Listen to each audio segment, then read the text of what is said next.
Hello everyone and welcome to Bridging the Gap. I'm your host, Kelly Lovell, and this week I'm joined by our expert guest, Larry Nelson.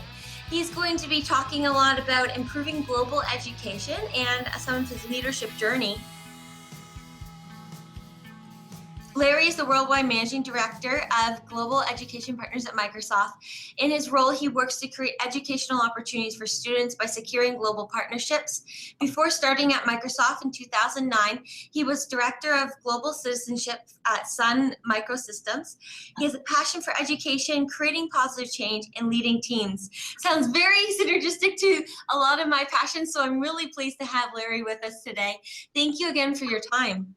Thank you. Really appreciate you taking the time to have this conversation. Could you perhaps start off by sharing a little bit about how you got started in your journey? Gosh, how far back do you want to go? It's been a while. Yeah, it's been great. It's a lot of fun, and certainly I would say that as trite as it is often, I do agree that it's not about the destination. It's really about the journey and how you go along the way. And it's been a great ride so far, and I'm looking forward to much more. Opportunity to have an impact and do the kinds of things that I've had the luxury and opportunity to take a part of or be a part of. So yeah, no, I mean, I grew up from humble beginnings, raised by a single mother who was an educator, I might add, who I even worked with along the way, and I'll talk a bit about that when the time comes. But grew up in the West Coast, went to college on the East Coast, lived in New York for 10 years altogether, which included a couple of years of experience working in retail at Bloomingdale's in New York City as a buyer, where among other things, I was a buyer for the exercise department inside housewares. My claim to fame was I bought Nautilus for the home fitness equipment. We were the first major department store to carry it, and really blew the doors out on our numbers and had a big impact on the business. And it was a lot of fun to be a part of doing something innovative like that. Then I went to graduate school. After graduate school and actually during graduate school, as a summer intern, I was doing a lot of traditional brand management type of activities, working at Procter & Gamble and General Foods for a couple of years. And it was actually while I was at General Foods back in the late 80s, 1989, that I had the opportunity to leave the company and join a very small educational software company that was in California. And I went there with the idea that as much fun and as challenging as it is to build Jell-O brand share, which is kind of part of what I was doing at General Foods in the food service division, I thought it would be really cool to work for a company where there was an impact or a possibility for a positive impact on people's lives. And so, coming back to California where I grew up to join this little educational software company where there were about 4 or 5 people working at the company when I walked in, I was really excited about that opportunity. And here I am 27, 28 years later, I'm still in the business and really loving it. It's a great place to be, and it's a wonderful journey that I've had since then. But so basically, after leaving General Foods, I joined this little educational software company, helped to run it and grow it for about 10 years, had quite a lot of experiences, made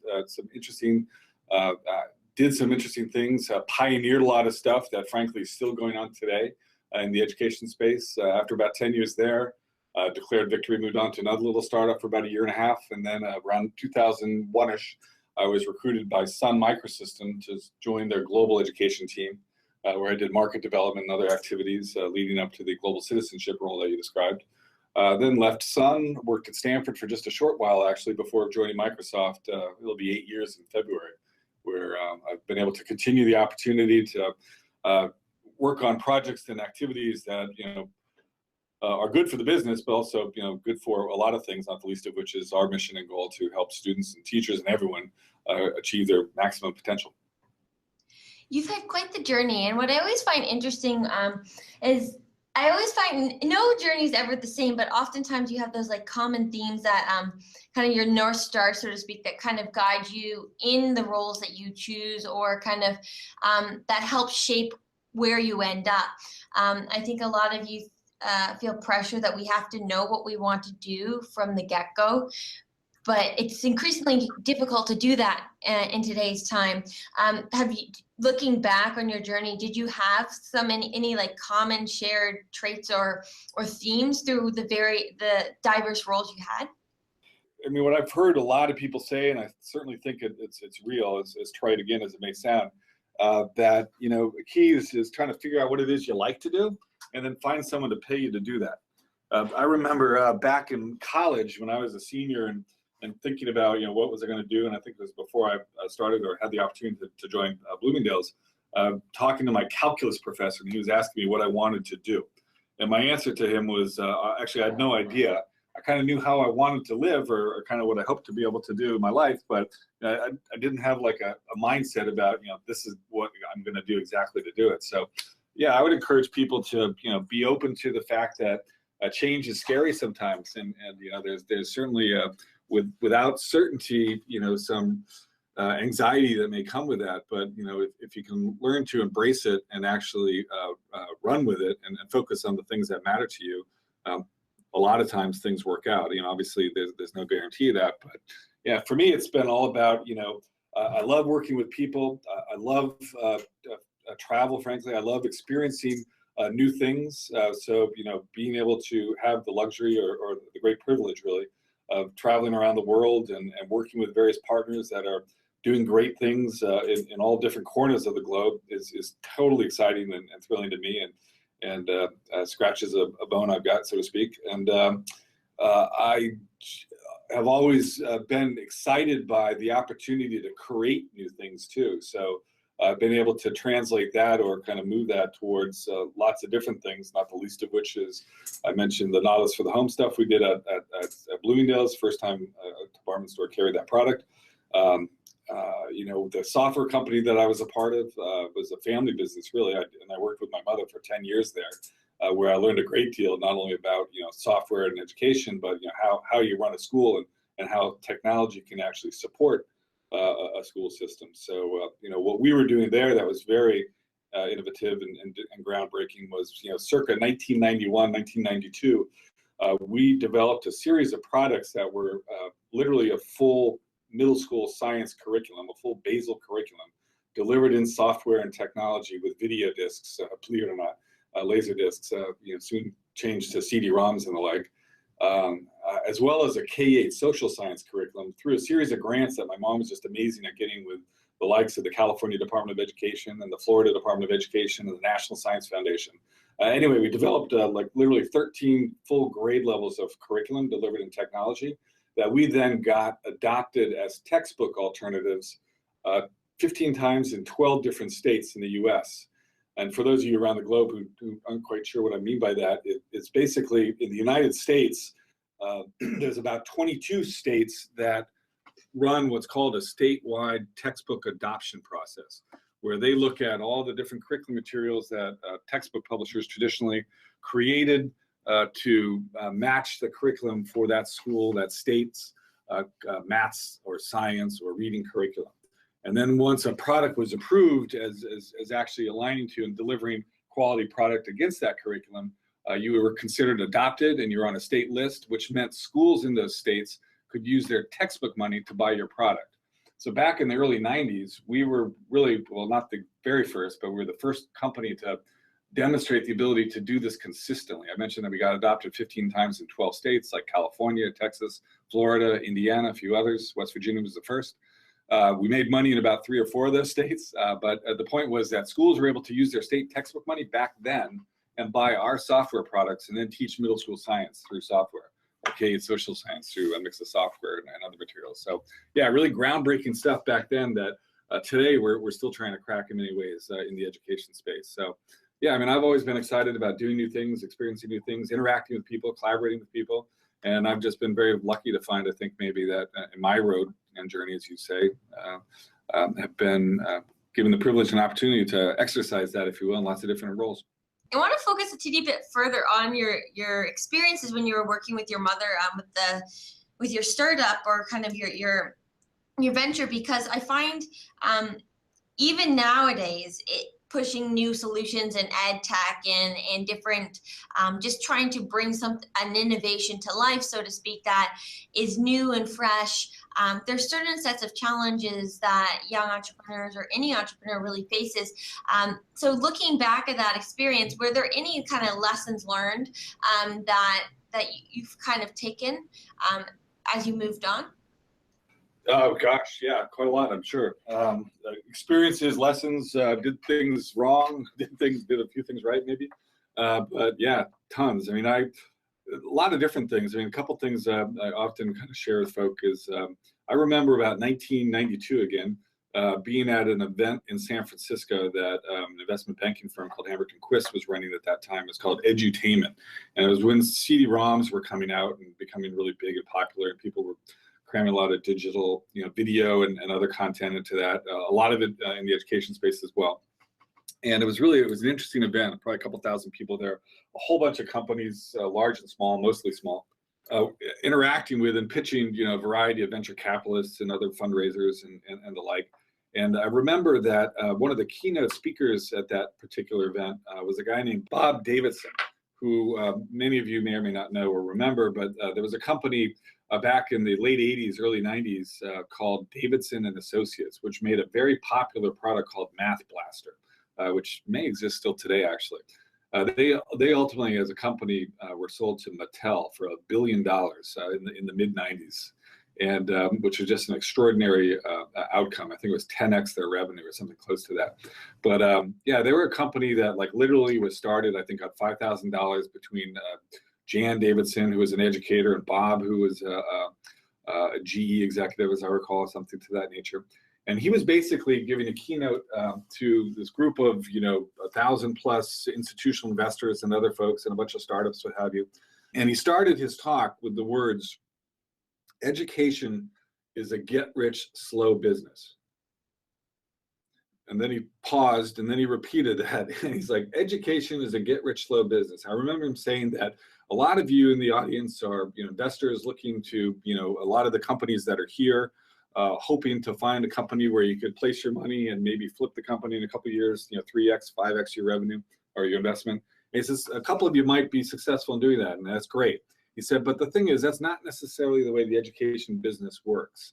I mean, it's a business that's takes time to develop. It's based on relationships, on credibility, establishing yourself for the long run. He said, but it's a good business. It's a great business. It's one of the biggest businesses that exist when you look at percent of GDP and all that. But he said it's definitely one that you don't enter into quickly and try and make a big flash gain, if you will. It's one that really takes a long-term focused and sincere effort. And I took a lot from that. I sensed it and knew it already. I certainly saw it from the opportunity I had to work with my mother, who is an educator, as I said, in building our business. But it was really powerful to me and impactful, as you might imagine, by the fact I'm still talking about this 20-some years later, that he shared that kind of insight. So I know that's specific to the education space, but certainly I think there are lessons learned too that could likely apply to other markets as well. It's build your business carefully. Think carefully about where you're devoting your investments if you're running a small business and managing cash tight. But don't be afraid to take risks and have a big impact and have fun along the way. Well, I actually think that's a really powerful piece of advice, and I think it could apply to more than just the education sector. In my own experience, what I have found is when I first started off as an entrepreneur and a leader, I found being young, your sense of time is different than corporate time. So I remember coming out and being like, I wanted to create. I was doing a fundraising campaign, and I wanted to do a nationwide, and I came out and I'm ready to start, and be like, okay, we're going to plan. It's going to be in 2 months, and everyone was just looking at me like, Kelly, you need a year to plan something this big, and I was like, no, I can do it. You just got to market it, you just got to put it together, and I learned quickly that in order to do things right and to do things well and effective, particularly in the business world, that corporate timelines, we plan fiscals ahead of time and years ahead of time. And there's a reason for that, because greatness really does take time. And when you have that ability to, like you said, kind of plant your roots, nurture your relationships, and build that foundation, then when you get to that top and that iceberg kind of peaks out of the water, you're ready, but you've spent the time to build all that bottom first. You're not just kind of floating at the top, so to speak. Yeah, a strong foundation that's serves a lot of purposes. Absolutely. You said when working with your mother, I was just curious in terms of what that experience was like. Some people find that working with family members is a really great way to learn and kind of get your kind of get your feet on the ground, so to speak, and then others find that it can be challenging because it requires a lot of strong relationship building as you kind of experience the stress of business. I was just curious to kind of what your experience was like.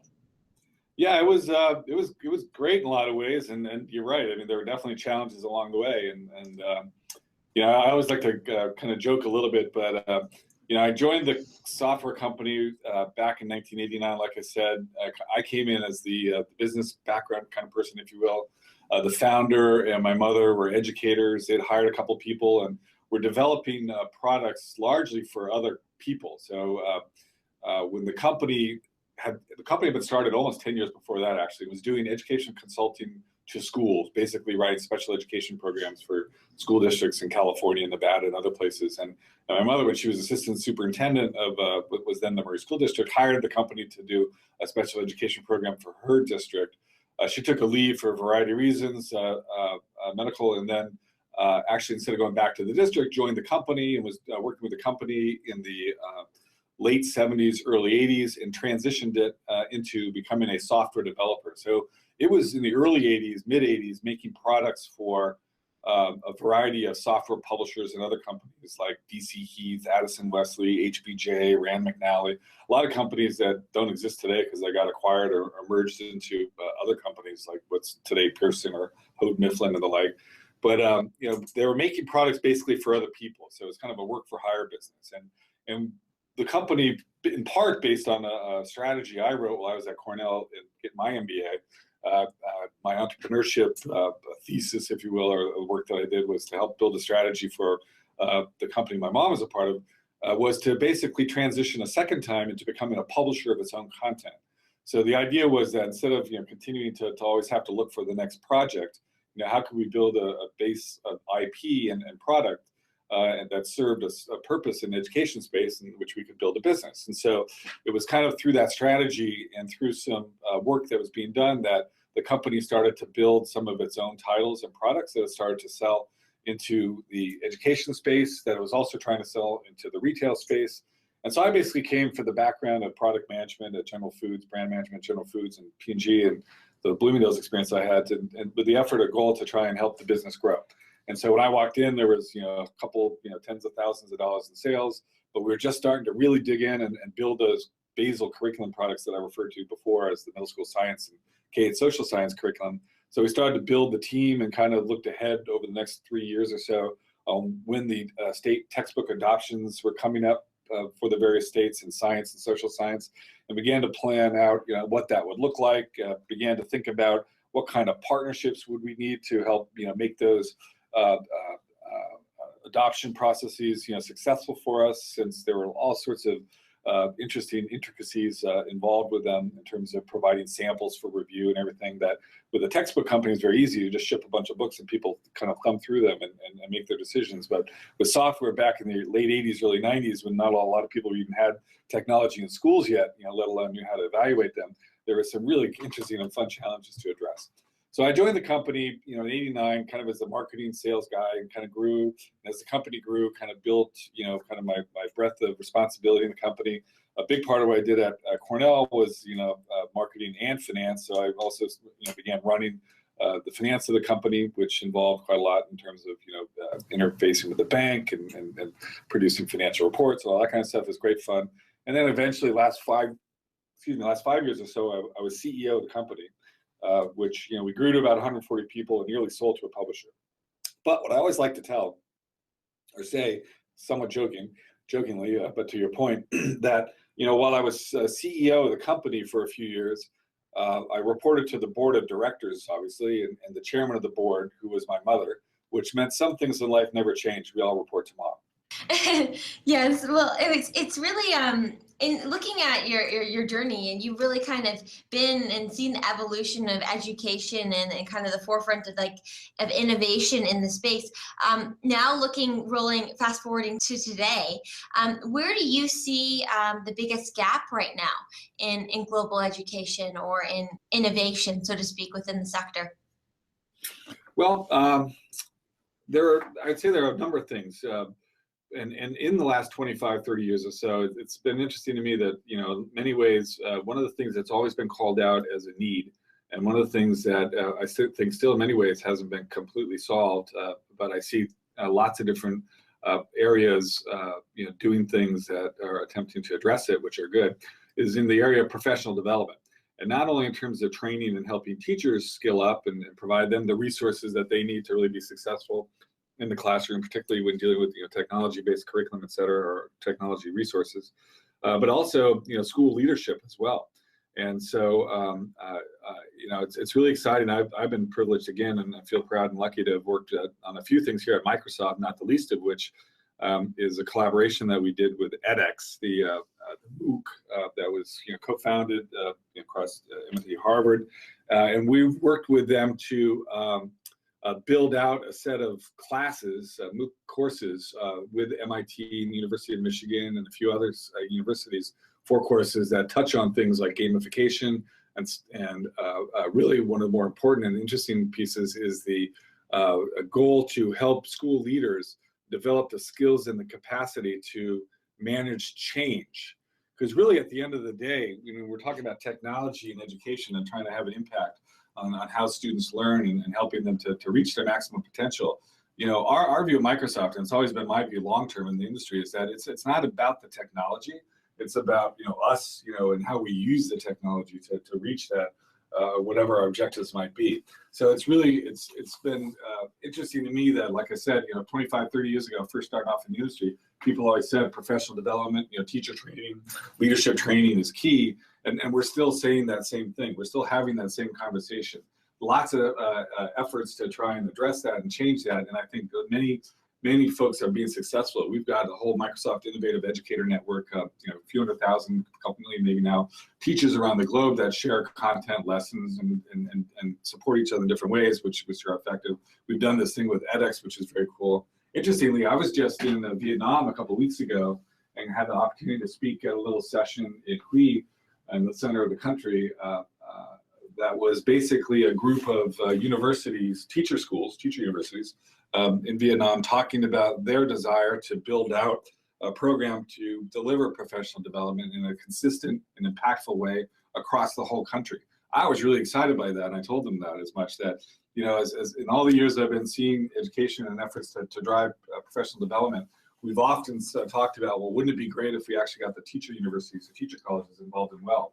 And so to see a country like Vietnam actually pulling together a plan to try and make that happen countrywide was really exciting and impressive to me. And it's a project that the World Bank's involved with as well. And so, you know, I guess what I'm saying, if I wanted to summarize a bit to your question, I would say it's really interesting to me that worldwide, in many respects, the challenges that every school and every school system faces, I see and find, are very local and very specific, but they're often very much the same no matter where you go.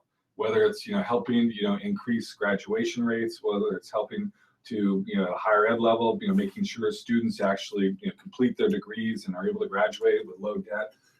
You know, it's interesting that there's a lot of key themes, but at the end of the day, everyone's trying to tackle it and are working to solve local flavors of that challenge. And I'm always inspired by the leaders and the educators and the partner community that get involved to try and make that happen. I'm curious in terms of your perspective on how you feel volunteerism or extracurricular leadership that students do outside of their curriculum base, like outside of their classroom learning, how you feel that contributes to this conversation of personal development, improving career readiness, and overall building those soft skills that we might not be able to develop fully in the classroom. Yeah, I think you've hit. I mean, you've talked about, you know, why it's valuable and kind of what's a lot of people hope to achieve. You know, what you can learn from getting involved in that. You know, the U.S. at least, you know, I know from experience just with my own children who are now 21, 23. One graduated from university college, and the other one just about to finish his undergraduate at NYU. Both were essentially required in high school to actually have a certain number of credits. And God bless. Actually, all due respect, my wife deserves all the credit she instilled in our boys, I think, a sense of community and commitment. And from very early days, before it was even quote unquote required, at the high school level, had our boys involved in a lot of different things and activities. And it's a great place to get that experience and to begin to open your eyes and see that there's a world outside whatever little sphere you might be finding yourself in without that experience. So yeah, I think it's one of the most impactful, important things you could do as someone growing up. If you have the opportunity or have the desire, definitely commit yourself to doing that. There's nothing but good things that can come from it. Yes, and I just wonder if as we move towards innovation in education, even just look at things like how with LinkedIn we're doing now the education component with the learning. And I think there's at any age right now, our society has this eagerness to want to learn and develop both personally and professionally. So the topic of skill development and how we capture those skills both inside and outside the classroom is, I think, a really intriguing conversation. Absolutely, and how do you apply them in effective ways? And there's really, it's interesting to me to just see the shift as well, just even at Microsoft and other companies that where friends of mine or peers are working, how much focus there is on developing, nurturing, and rewarding, strong collaboration. And as we work in today's world, I'm on a team that's based here in Redmond, yeah, but literally, we've got 400 or 500 people scattered around the globe that I work with every day. I'm a little bit crazy about it. I'm an early riser, so I'm usually here very early in the office because I'm usually on the phone with a bunch of people in Europe, and then I'm usually up late, talking to folks in Asia and all that kind of stuff. And the point is, through technology and through, just the way our world has grown and changed, the ability and the need and the opportunity to connect and collaborate and work with people, 24/7, 365 days a year is ever present. It's great. It's exciting. It can be challenging though, certainly as well. I just came back from a holiday as well, where I was very fortunate to spend a few days. My wife's sailing down the Caribbean and coming back to 800 emails. I was offline for a few days like that. Creates a little bit of stress, but no, it's great. And you can learn a lot through your your social work like that, or your contributions, but it definitely applies, and it's really important. I think if there are skills that you get out of that I think are really important and will always be important. Obviously it's communication skills, but collaboration, being able to work effectively on teams, both as a participant and contributor as well as a leader, are things that are super valuable to companies around the world. And then as a final thought for our listeners, looking with that in mind, with collaboration and communication, is there one piece of advice that you've learned from one of your colleagues or peers that you've kind of taken with you in your journey? Yeah, I think a couple things. One, I embrace the idea that when you're working on teams, obviously listen. Obviously, be sensitive and empathetic. Think about where people are coming from. Never prejudge or presuppose that folks are doing things for nefarious reasons. Always go in thinking or hoping or working certainly from a positive attitude to and encourage people and lead by example at the end of the day. I think in terms of how you want to collaborate and work with people. I think it's probably one of the most important things to do, because if there's one thing I think I've learned, whatever, is that the one thing you can control is yourself, right? And so how you interact and behave is really important. And I think a lot of people look to you and may look to you for cues on how to engage and collaborate. So be mindful of that and just be the best you can be in whatever you're doing. As far as what other kind of precepts, if you will, or pieces of information that I've always found valuable. Whether it's working on teams and figuring out how you need to, or what you need to do to achieve the goals of the group or the project that you might be on, whether it's building a business or thinking about how to modify or improve the product and services that you're delivering. I've always embraced and loved the phrase, find intelligent life and listen. So in other words, seek out and find and consider other ways of thinking, Bill Joy at Sun used to always say, innovation happens elsewhere, meaning that, we can drive change and make change, but don't forget that, a lot of that, new thinking is actually all around you and happening in other places. So always listen. Surround yourself with good people, but those who challenge you and listen. I love that because it's very true. Absolutely. You definitely are kind of a sum of those around you, and if you continually work with those who are raising the bar and keep pushing you forward, you'll continue to always be the best you can be. Exactly. Well, I want to just thank you, Larry, for taking the time to share some of your insights with us today. For those of you listening, it's your turn. What do you think? Add your thoughts to the discussion using the hashtag Bridging the Gap. And give this podcast a thumbs up if you like some of the comments and advice that has been shared today. I appreciate you taking the time to join us. It's with leaders and mentors like you, Larry, that together we can start bridging the gap between industry and youth.